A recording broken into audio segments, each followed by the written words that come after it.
जय श्री कृष्ण दोस्तों। आप सभी को सकट चौथ व्रत की बहुत बहुत शुभकामनाएं। दोस्तों, जैसे करवा चौथ का व्रत पत्नी अपने पति की लंबी आयु के लिए रखती है, ठीक उसी प्रकार से सकट चौथ का व्रत माताएं अपनी संतान की लंबी उम्र, अच्छे स्वास्थ्य और उज्जवल भविष्य के लिए रखती हैं। लगभग सभी महिलाएं सकट चौथ का व्रत करती हैं।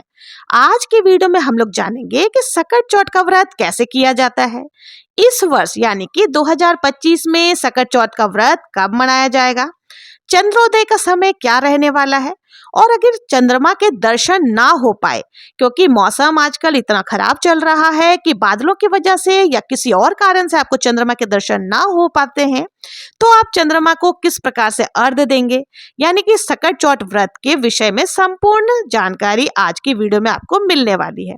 तो आप ये वीडियो को अंत तक जरूर से देखें। सबसे पहले मैं आपको यह बता देती हूँ कि व्रत कैसे करना है और कौन कौन ये व्रत कर सकता है और कौन ये व्रत नहीं कर सकता। ये संपूर्ण जानकारी आपको मिलने वाली है। तो सबसे पहले ये जान लेते हैं कि हमें व्रत धारण कब करना है। तो देखिए, माघ मास की कृष्ण पक्ष की चतुर्थी तिथि का प्रारंभ हो रहा है 17 जनवरी 2025 को प्रातःकाल 4:06 पर, और चतुर्थी तिथि का समापन हो रहा है 18 जनवरी को प्रातःकाल 5:30 पर। तो सूर्योदय कालीन तिथि के अनुसार यानी कि सूर्योदय काल में चतुर्थी तिथि हमें प्राप्त हो रही है 17 जनवरी को। तो 17 जनवरी 2025 को व्रत रखा जाएगा सकट चौथ का, और दिन होगा शुक्रवार। भगवान गणपति की पूजा का शुभ मुहूर्त आपको प्राप्त हो रहा है 17 जनवरी को प्रातःकाल 7:15 से लेकर के 11:01 तक। और सकट चौथ पर चंद्रोदय का समय बहुत ही ज्यादा महत्व होता है। तो चंद्रोदय का शुभ मुहूर्त आपको प्राप्त हो रहा है रात्रि में 9:09 से 17 जनवरी को रात्रि को 9:09 पर। तो आप चंद्रमा को अर्घ्य देने के बाद, चंद्रमा के दर्शन करने के बाद ही आप अपना पूजन आराधना करने के बाद आप व्रत का पारण करेंगे।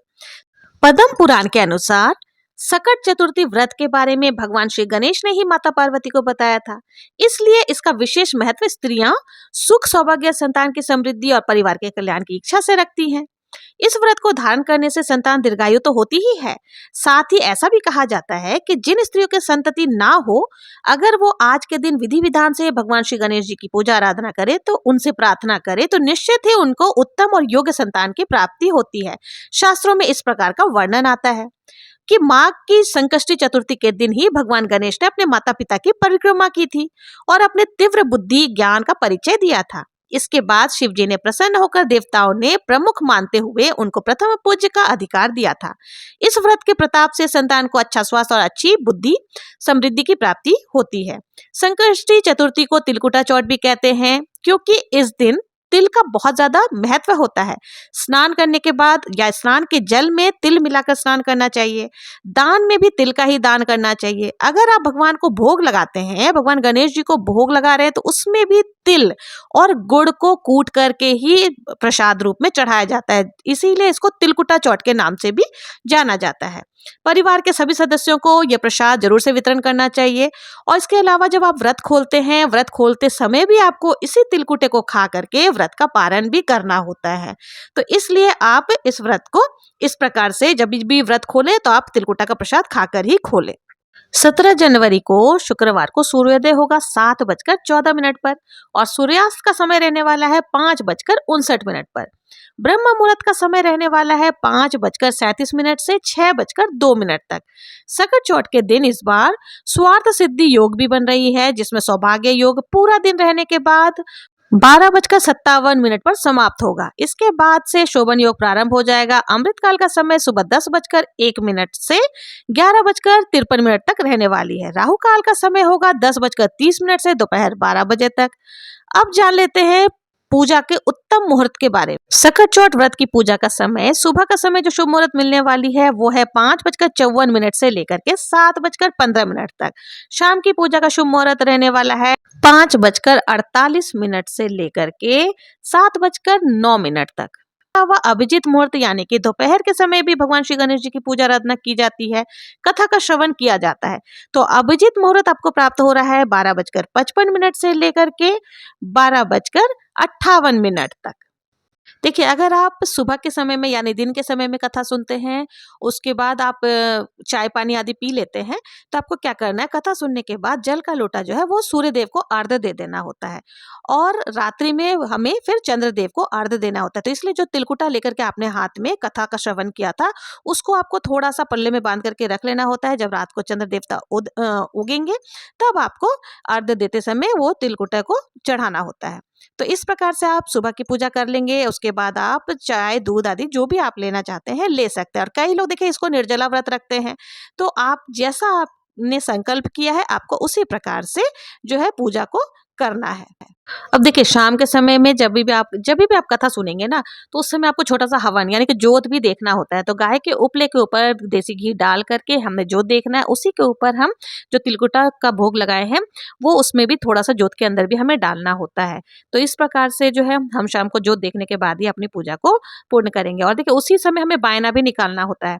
तो आप सासू माँ के लिए कुछ भी वस्त्र आदि निकाल सकते हैं बायना के रूप में। बायने में जैसे साड़ी, साया, ब्लाउज़ हो गया, आपकी सासू माँ जो पहनती हो, अगर आपकी सासू माँ नहीं है, उनके चरण स्पर्श करके पूजा के बाद आपको देना होता है। अगर आपकी सासू माँ नहीं है, तो आप अपनी ननद को दे सकते हैं, ननद भी नहीं है, तो जेठानी को दे सकते हैं। अगर आपकी जेठानी भी नहीं है, तो आप पंडित जी की पत्नी को भेंट स्वरूप दे सकते हैं, लेकिन चरण स्पर्श करके प्रणाम करके आशीर्वाद लेना ना भूलें। तो इस प्रकार से जो है ना, आप पूजन आदि कर लेंगे। अब देखिए, हमें अर्घ्य देना है चंद्रदेव को और इस समय क्या होता है तिलकुटा चौथ के समय कि घना कोहरा रहता है, बादलों के कारण कई बार चंद्र देवता के दर्शन नहीं हो पाते। ऐसे में व्रत कैसे खोले, ये सभी का प्रश्न होता है। तो देखिए, आपको क्या करना है, आपको पूर्व की दिशा में मुंह करके शिव जी के जो मस्तक पर अर्धचंद्र बने हुए रहते हैं, आप चाहे तो उनका दर्शन करके भी अपने व्रत का पालन कर सकते हैं, व्रत को खोल सकते हो और नहीं तो मन ही मन आंखों को बंद करके अंतर मन से आपको चंद्र देवता के दर्शन करके आप अपना व्रत का पारण कर सकते हैं। तो इस तरह से जो है तिलकुटा चौथ का व्रत का पारण आप कर सकते हैं। तो आप लोगों को समझ में आ ही गया होगा कि तिलकुटा चौथ में तिल और गुड़ का विशेष महत्व होता है, तो तिलकुटा का भोग आपको जरूर से लगाना है। और तिलकुटा चौथ के व्रत में संतान को तिलक आप जरूर से लगाएंगे। जब भी आप पूजा करेंगे तो पूरे परिवार जन को आप जरूर से तिलक लगाएंगे और साथ ही जो तिलकुटा का भोग है वो अपने बच्चों को भी जरूर से खिलाएंगे। तो ये थी तिलकुटा चौथ की समस्त जानकारी। आप लोग अगर वीडियो को अंत तक देखे होंगे तो आपको समझ में आ ही गया होगा तिलकुटा चौथ की पूजा कैसे करनी है, तिलकुटा चौथ में किस प्रकार से आपको अर्घ्य आदि देना है। अगर आप लोगों को मेरा ये वीडियो जरा भी पसंद आया हो, यूजफुल लगा हो, तो कमेंट में जय श्री गणेश लिखना ना भूलें। मिलते हैं नेक्स्ट वीडियो में किसी और पूजा विधि के साथ। तब तक के लिए जय श्री कृष्णा, जय श्री गणेश।